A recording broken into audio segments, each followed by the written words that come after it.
नमस्कार, आप देख रहे हैं हल्ला बोल टीवी। मैं हूं अंकित आपके साथ। अभी हम मौजूद हैं बीजेपी कार्यालय पटना में। हमारे साथ बातचीत करने के लिए अभी बिहार प्रदेश प्रवक्ता प्रेम रंजन पटेल जी हैं। प्रेम रंजन जी, आपका हल्ला बोल टीवी पे बहुत बहुत स्वागत। नमस्कार। आजादी के बाद कल पहली बार कांग्रेस का CWC मीटिंग बिहार में हुई, पटना में हुई। इसको कैसे देखते हैं आप? देखिए, एक तो कांग्रेस को ये आजादी के बाद ये पहली बार बिहार आद आई है। बिहार के साथ कांग्रेस लगातार सौतेला व्यवहार करता रहा। बिहार को केवल जो है चारागाह के रूप में इस्तेमाल करता रहा, वोट बैंक के इस्तेमाल करता रहा कई वर्षों तक। अगर कहे 77 से पहले तक लगातार जो है कांग्रेस का शासन इस बिहार की में रहा है, लेकिन उसके बावजूद कभी बिहार की चिंता नहीं हुई है। आज CWC की बैठक बिहार में वो कर रहे हैं पहली बार आजादी के बाद।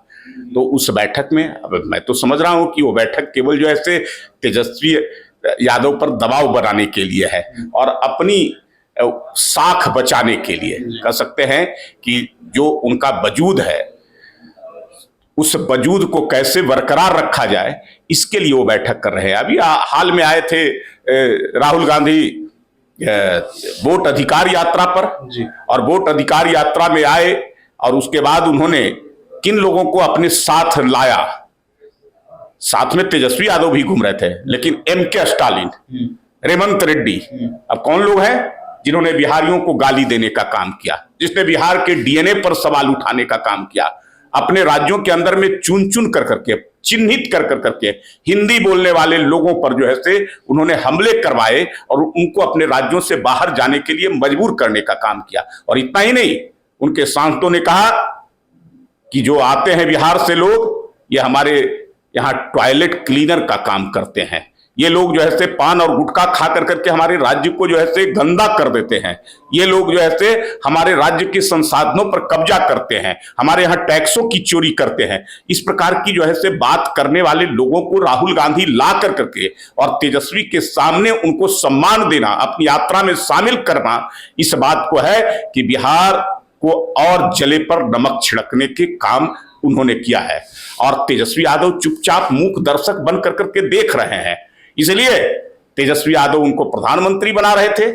उनको लग रहा था कि कम से कम उनको प्रधानमंत्री का उम्मीदवार बना देंगे, जो 24 से 29 में होना है। अब 24 के बाद तो 29 में लोकसभा का चुनाव होना है, अभी तो बिहार का चुनाव है। तो ये हसुआ के ब्याह में इसी को कहते हैं कि खुरपी का गीत। अगर बिहार की बात करनी थी तो लोकसभा की बात कर रहे थे और उनको लग रहा था कि हमको ये राहुल गांधी मुख्यमंत्री के उम्मीदवार पर, नेतृत्व पर वो मोहर लगाएंगे, लेकिन उसके बावजूद उन्होंने मोहर नहीं लगाया। अब वो पिछली बार जब लड़े थे राहुल गांधी, कांग्रेस पार्टी को 70 सीटें यहां बिहार में मिली थी महागठबंधन में। उस 70 सीट बचाने की जुगत में ये सारे कवायद किए जा रहे हैं, चाहे उनके वोट अधिकार यात्रा हो या चाहे ये CWC की बैठक हो, ये जो है से सारे। इसलिए मुझे लगता है कि कांग्रेस की धीरे धीरे जो वजूद समाप्त होती जा रही है, बिहार में उनका अब कुछ बचा नहीं है। अपनी जमीन को तलाशने की कोशिश और दूसरे के कंधे पर सवार होकर करके कर रहे हैं। ये इनका जो है से इस बार भी जो है से कोई जमीन नहीं बन पाएगा। फिर उसी तरह जो है से इनको जो है से खामियाजा भुगतना पड़ेगा। कांग्रेस नेता जयराम रमेश हम लोगों से बातचीत करने के दौरान ये बताया कि जिस प्रकार से तेलंगाना चुनाव से पहले हमने वहां पे CWC की मीटिंग की थी, उसके बाद हम वहां सरकार में आए थे। आगामी जो 2 महीने के बाद विधानसभा चुनाव होने वाली है, उससे पहले ये CWC मीटिंग बिहार में हो रही है, तो निश्चित रूप से महागठबंधन सरकार बनाने जा रही है। उनका भुलावा है। ये तेलंगाना नहीं है, ये बिहार है। बहुत ही परिपक्व राज्य है, राजनीतिक दृष्टि से बहुत ही मजबूत राज्य है।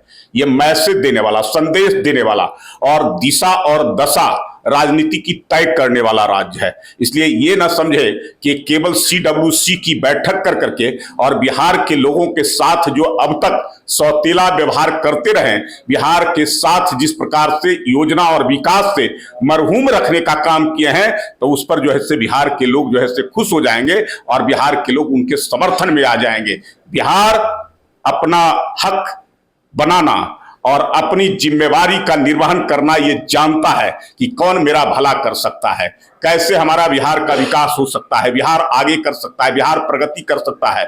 इस काम को जो है से बिहार के लोग भली भांति जानते हैं और बिहार के लोग तो बदला लेने को तैयार हैं। जिस प्रकार से जो है से उन्होंने राहुल गांधी की यात्रा में राहुल गांधी ने अपने लोगों से उकसा करके प्रधानमंत्री को अपशब्द बोले, उनके खिलाफ गालियां बुलवाई, नारे लगवाए और उनके मां को गाली दिया, जिस मां को 100 वर्ष की उम्र में जो है से वो निधन हो गया। और वैसी मां को जिन्होंने पूरे जीवन में अपने कष्ट भोगा हो और जिन्होंने जो है से अपने कभी सुख नहीं देखा, कभी जो है से, और नरेंद्र मोदी जैसे व्यक्ति को खड़ा किया और उनको देश के लिए समर्पित किया, और कभी जो है प्रधानमंत्री बनने के बाद उनके आवास, प्रधानमंत्री आवास नहीं गए, कोई सरकारी सुविधा नहीं लिया, और वो प्रधानमंत्री जो बिहार के लिए लगातार काम कर रहे हैं, 14 से जब से बने हैं, बिहार के विकास के लिए सतत प्रयत्नशील है, लगातार जो है से योजना परियोजना राशि देने का काम कर रहे हैं। इस बार जो बजट 24 का जो बजट पेश हुआ था केंद्र सरकार का, उसमें बिहार की बहुत बड़ी राशि जो है से बिहार के लिए दिया गया था, चाहे वह एयरपोर्ट के लिए हो, चाहे वह सड़क निर्माण के लिए हो, चाहे बाढ़ से निजात के लिए हो। और उनके सांसदों ने, कांग्रेस के सांसदों ने क्या कहा, ये भारत सरकार का बजट है या बिहार का बजट है, इसमें केवल बिहार की चर्चा। इन्होंने जो है से दरकिनार किया था बिहार को, बिहार के साथ सौतेला व्यवहार किया था, बिहार को योजनाओं से जो है से वंचित रखने का काम किया। अगर केंद्र की सरकार बिहार के विकास के लिए राशि दे रही है तो इनको पेट में दर्द हो रहा है, तो ये बदला बिहार के लोग लेना जानते हैं और उसको जो है से अब चुनाव के समय में इनको पता चल जाएगा। ये बिहार है, ये तेलंगाना नहीं है। यहां से आपको बैरंग वापस जाना पड़ेगा, जो बची खुची जमीन है वह भी आपका समाप्त होगा। लगातार प्रधानमंत्री बिहार के विकास के लिए काम कर रहे हैं, एनडीए की डबल इंजन सरकार, मोदी जी ऊपर से योजना दे रहे हैं, राशि दे रहे हैं, विकास के सारे काम कर रहे हैं, और नीतीश कुमार विकास पुरुष के रूप में उसको जमीन पर उतारने का कार्य है। तो अब बिहार इससे वंचित नहीं होगा, बिहार विकास की दृष्टि से अपने ऊंचाइयों को छूने का काम करेगा। एनडीए की सरकार केंद्र में और बिहार में ये दोनों का समन्वय इस प्रकार का बना है, ये मौका बार बार और इस प्रकार का नहीं मिलता है, ये बिहार के लोगों को समझ है। कांग्रेस ने यह आरोप लगाया है कि जीएसटी पे जो राहुल गांधी 8 वर्ष पहले बोले थे कि ये जीएसटी लोगों को ठगने का काम है, तो ये जो अभी रेट कमा है जीएसटी का, ये बोल रहे हैं कि बहुत पहले हो जाना चाहिए था, लेकिन मोदी सरकार ने लोगों को लूटने का काम किया, जनता को ऐसे लूटने का काम किया। अब उन्हें समझ में आया है कि रेट घटाया, तो बिहार इलेक्शन को देखते हुए उन्होंने ये लाया है। ये जीएसटी पूरे देश के लिए बना है और उसमें 1 नेशन 1 टैक्स इस प्रकार का योजना बनाया गया। जब सरकार को लगा कि जो है से इसमें कुछ राहत आम लोगों को देना चाहिए, तो उसने 4 स्लैब से घटा करके 2 स्लैब करने का काम किया। बहुत चीजों को जो है से आम लोगों को, जिनकी जीवन की चीजें थी, जो आम चीजों को जो है से जो उपयोग लगातार करते हैं, खास करके मध्यम तबके के लोग, गरीब तबके के लोग, उन सब पर जो है से जीएसटी में कभी करके उनको राहत देने का काम।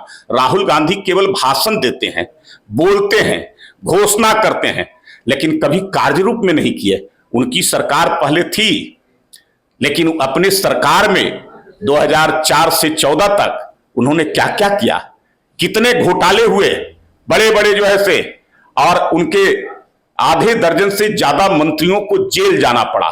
भ्रष्टाचार पूरी तरह से जो है कांग्रेस के आकंठ में डूबी हुई थी।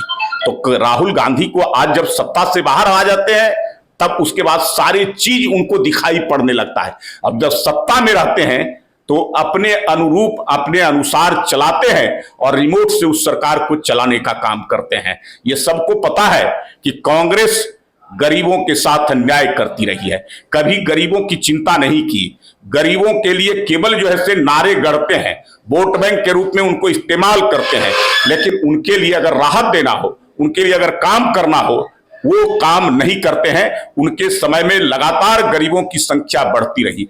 आज मोदी सरकार में 15 करोड़ से ज्यादा लोगों को गरीबी रेखा से बाहर निकालने का काम, 50 करोड़ से ज्यादा जनधन खाता खुलवाने का काम, उज्ज्वला योजना के तहत 10 करोड़ से ज्यादा लोगों को गैस का कनेक्शन देने का काम, अगर स्वच्छता योजना के तहत 12 करोड़ से ज्यादा घरों के अंदर में अगर लोगों को शौचालय बनवाने का काम, 4 करोड़ से ज्यादा लोगों को पक्के मकान प्रधानमंत्री आवास योजना के तहत देने का काम, 4 करोड़ से ज्यादा सौभाग्य योजना के तहत बिजली का कनेक्शन मुफ्त में लोगों को घर में देने का काम, और आज लगभग जो है 60 करोड़ से ज्यादा आबादी को 5 लाख रुपया प्रति परिवार आज जो है आरोग्य योजना के तहत प्रति वर्ष उनको स्वास्थ्य लाभ का योजना देने का काम, ये सारे चीज जो है नरेंद्र मोदी जी कर रहे हैं।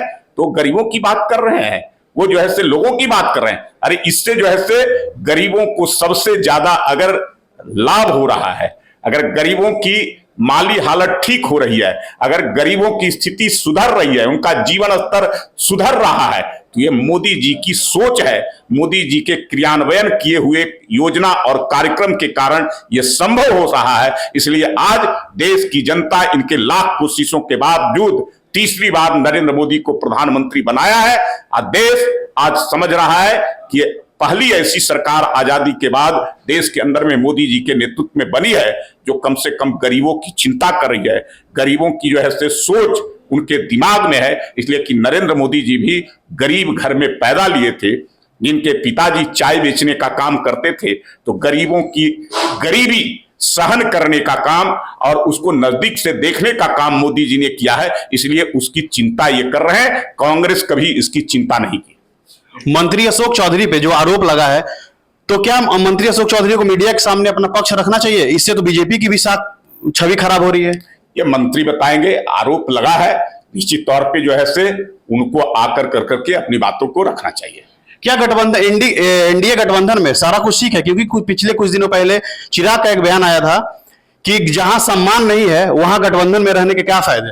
एनडीए में किसी प्रकार का कोई विभेद नहीं है, एनडीए पूरी मजबूत है और सबका एक ही लक्ष्य है, एनडीए की सरकार बनाना। 225 सीटों का लक्ष्य निर्धारित किया है, सारे जो है गठबंधन के दल उसी लक्ष्य के लिए काम कर रहे हैं। हर लोग अपने अपने हिसाब से, अपने अपना स्तर से अपने पार्टियों को सशक्त मजबूत कर करके और एनडीए की सरकार कैसे बने, इस काम के लिए लगातार जो है काम कर रहे हैं। पूरे मजबूती के साथ एनडीए चुनाव में जाएगी, एकजुट होकर के, एकजुट होकर करके, और एनडीए की फिर से सरकार भी बनेगी।